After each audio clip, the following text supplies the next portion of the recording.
worshipper, lover of leaving. Ours is no caravan of despair. Come, yet again come. Welcome to All Souls, where we come together to love beyond belief. I am so glad you are here with us today, because this is indeed a day to celebrate. Let us then rejoice in it and be glad.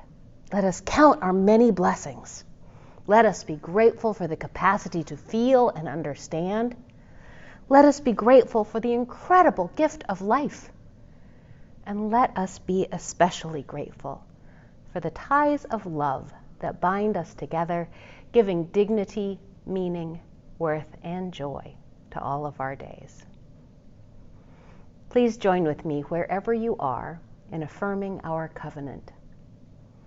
Love is the spirit of this church, and service is its law. This is our great covenant, to dwell together in peace, to seek the truth in love, and to help one another. From all that dwell below the skies, let faith and hope with love arise. Let beauty, truth, and good be sung through every land, by every tongue. Amen.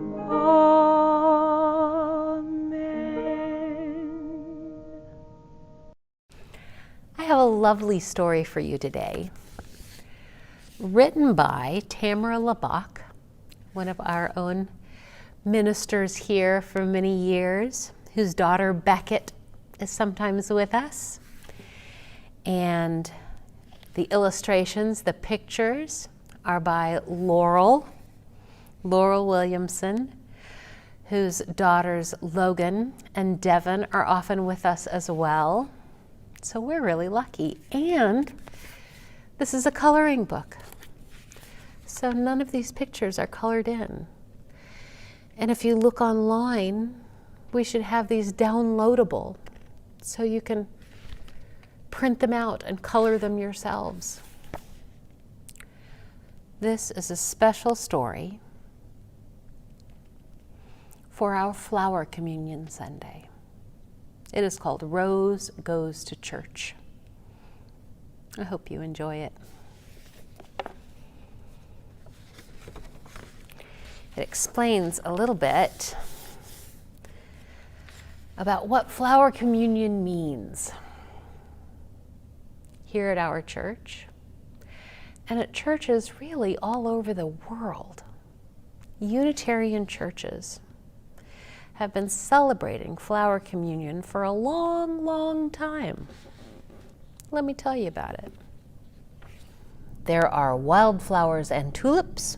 There are bluebonnets and bachelor buttons. There are morning glories and daisies. And there are many, many different colors of roses. Over the years, Laurel has taken all sorts of different flowers to church for Flower Communion. One year, she even brought an oak leaf from the mighty oak tree that stands taller than any other in her yard. Each year, Laurel's mother always takes a single pink rose from the same bush in the garden. The pink roses come from a rose bush that Laurel's great-grandmother, Maja Čapek, carried over from her homeland. Roses are the national flower of the Czech Republic, and great-grandmother Maja wanted to bring some of her native country with her when she came to America. Great-grandmother Maja then taught her daughter Mila, and grandmother Mila taught Laurel's mother exactly how to grow a garden full of pink Czech roses. This year, Laurel decided that she too would choose a soft pink rose from her great-grandmother's rose bush to take to church for Flower Communion. Every spring in Laurel's garden, the flowers would awaken from their winter sleep, curious about what they would discover in the world. Some would bloom in the garden and remain in the yard where they were planted. Some were brought on a short journey to the kitchen table, where they would watch the family eat and be together. Some were brought in a bundle to offer their fragrance to a neighbor or a friend, and some flowers were chosen to go to church for flower communion. Laurel and her family went to the garden to choose who would go on this very special journey. Laurel's little brother chose a sprig from the pine tree. Her dad chose a yellow tulip, and Laurel and her mother each picked a beautiful check rose. It was an amazing adventure for the flowers. Out of the little garden and into the house, each one tried to take in as much as they could of the new sights around them. The flowers all traveled with the family by car to the church, and they had never moved so fast with their roots free from the ground. Laurel's flower Rose felt a bit dizzy. When they arrived at the church, Laurel placed Rose in a large vase among the other excited flowers, each unique and each with a story to tell. More and more flowers came to the vase, and all the flowers were different and beautiful. There were many flowers Rose had never seen before, and as soon as her stem touched the water in the vase, Rose felt magical, like she'd grown 10 feet tall. Rose could feel the strength of all the other flowers, and she no longer felt dizzy. From the vase, she felt the courage to open her petals proud and wide. After the vase was filled with flowers, it was carried into the sanctuary. The sanctuary was filled with sunlight. The vase was carried down a long aisle to the front and placed on a table by a big window. Rose could see the whole church, and she beamed knowing that everyone there were enjoying her gifts. She beamed knowing that everyone there was enjoying her gifts. All the flowers were standing tall and proud and were offering their best. Outside the window, Rose could see a magnificent pine tree. It seemed to have the strength of an entire forest. She knew this pine was watching over all those in the congregation. Then Rose heard the whole congregation say the words of the church covenant. There was singing and silence, prayer and meditation. Then the ministers came and blessed the flowers. And at the end of the service, the flowers were taken to the foyer. Rose was so happy and proud, she was glowing. She couldn't wait to see what happened next. As the people left the sanctuary, each one came to the vase. Rose could see their faces, and she realized they were just like the flowers. They had each come from a different garden and had all made their own journey to the church. Each one was nourished by the same sustaining source. Rose admired their unique beauty as they came and chose a different flower to take home. Then Rose felt a hand around her own stem, and a nose brushed her petals. It was her turn to be chosen. A man with a big smile lifted her from the vase. She heard him talk lovingly to his friends about his mother and his grandmother's garden. His mother had loved pink roses too, and he couldn't wait to place Rose in a special bud vase in the window. Rose's trip to church had helped her feel special. She was proud to be a flower among so many different kinds of flowers. Rose's trip to church reminded her that she was blessed and that her life had been and always would be a blessing.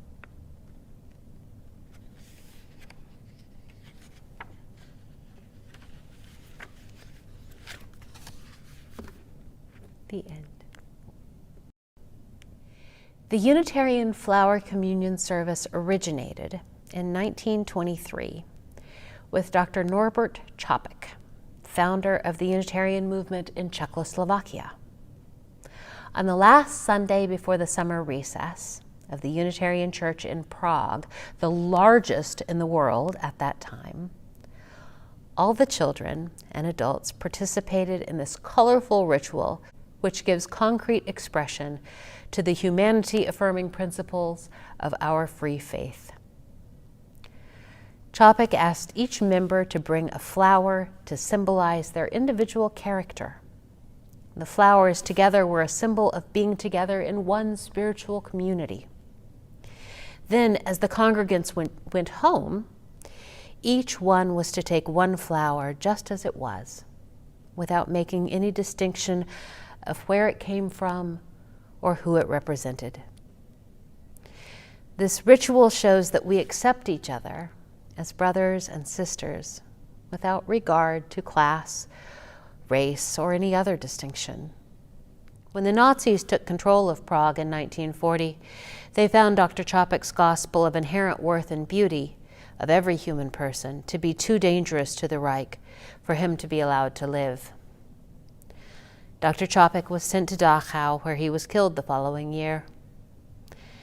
This gentle man suffered a cruel death, but his message of human hope and decency lives on through his flower communion. I hope to be able to celebrate it with you again soon. I have a new hymn for us this week. It's called Sanctuary. We'll be talking a lot about sanctuary as we move into the summer months, how to be one, how to have one. The words to this hymn are pretty simple. It goes like this. Make us aware we are a sanctuary, each made holy and loved right through. With thanksgiving, we are a living sanctuary anew. This is how it goes.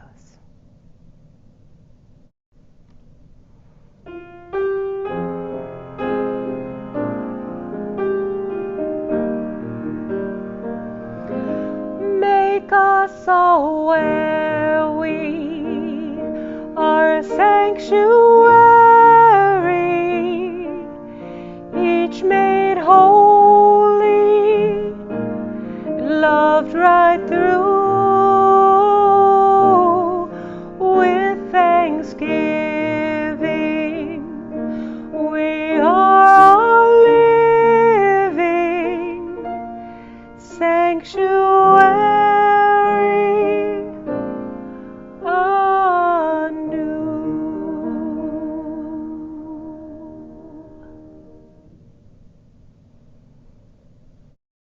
Go and be blessed, and be a blessing.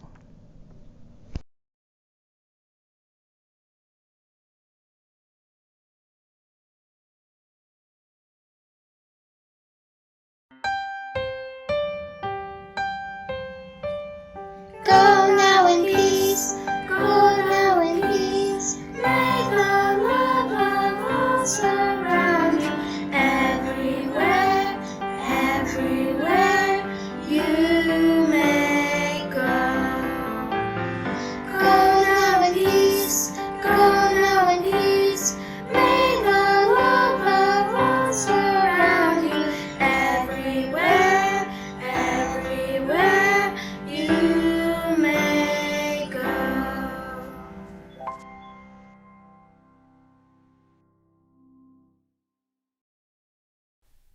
Thank you for being here today. For the last 100 years, All Souls has been a beacon of free faith.